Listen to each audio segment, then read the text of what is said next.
दोस्तों, आप लोगों की तरफ से एक सवाल बार बार पूछा जाता है कि कतर में वीपीएन चलाना कैसा है। आप लोगों को बताता चलूं कि इससे पहले भी मैं इस टॉपिक पर वीडियो बना चुका हूं, लेकिन क्या होता है कि जैसे जैसे वीडियो पुरानी होती है तो उस वीडियो को यूट्यूब फ्रीज कर देता है और चैनल के साथ में जो नए भाई जुड़ते हैं तो ऐसे लोगों तक वो वीडियो नहीं पहुंच पाती है। तो इस वीडियो को मैं खास करके ऐसे ही भाइयों के लिए बना रहा हूं जिन भाइयों ने मेरी पिछली वीडियोस को नहीं देखा है। अगर आप लोगों को इसके बारे में मालूम है तो इस वीडियो को स्किप करके जा सकते हैं। चलिए दोस्तों, आज की वीडियो हम कंटिन्यू करते हैं। तो यहाँ पर आप लोगों को सवाल नजर आ रहा होगा, आप में से किसी भाई ने पूछा है कि कतर में वीपीएन चलाना कैसा है, कतर में वीपीएन चला सकते हैं या नहीं चला सकते हैं, यूज करने से कहीं कोई प्रॉब्लम तो नहीं होगा, ऐसा तो नहीं होगा कि हमको एयरपोर्ट पर रोक लिया जाएगा, कोई फाइन या ये कि जुर्माना दिया जाएगा। तो दोस्तों, यहाँ पर मैं कहना चाहूँगा कि कतर में वीपीएन चलाना नॉर्मल कामों के लिए, जैसे कि मान लीजिए कभी कभी क्या होता है कि नेटवर्क डिस्टर्ब रहने की वजह से आप जिस ऐप से भी अपने घर वालों से बात करते हैं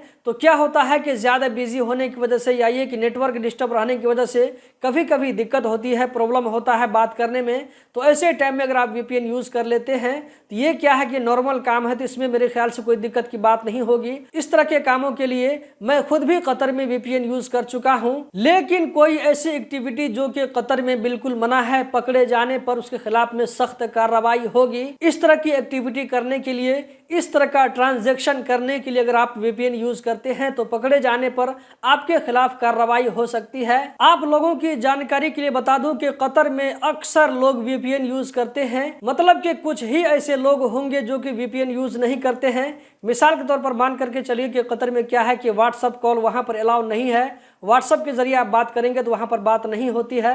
तो बहुत सारे लोग ऐसे भी होते हैं जो कि वीपीएन यूज करके व्हाट्सएप के जरिए बात करते हैं। हालांकि मैं ये सजेस्ट नहीं करूंगा, क्योंकि अगर कतर गवर्नमेंट ने व्हाट्सएप कॉलिंग पर मना किया है तो इसको हमें जरूर फॉलो करना चाहिए, लेकिन फिर भी लोग जो है वीपीएन यूज करके बात करते हैं। अभी तक सुनने में ये बात नहीं आई है कि किसी आदमी को वीपीएन यूज करके व्हाट्सएप चलाते हुए पकड़ा गया हो, ऐसी जो है कोई खबर अभी तक नहीं सुनने को मिली है। अगर आप लोगों को मालूम हो तो कमेंट बॉक्स में जरूर बताएं।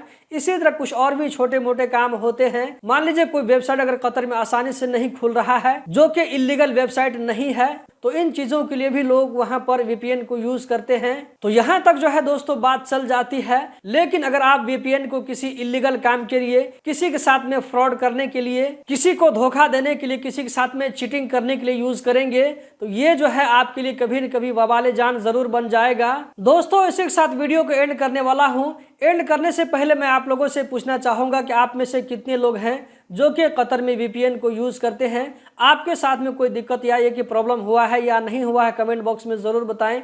वीडियो को ज्यादा से ज्यादा आगे शेयर करें। बहुत बहुत शुक्रिया।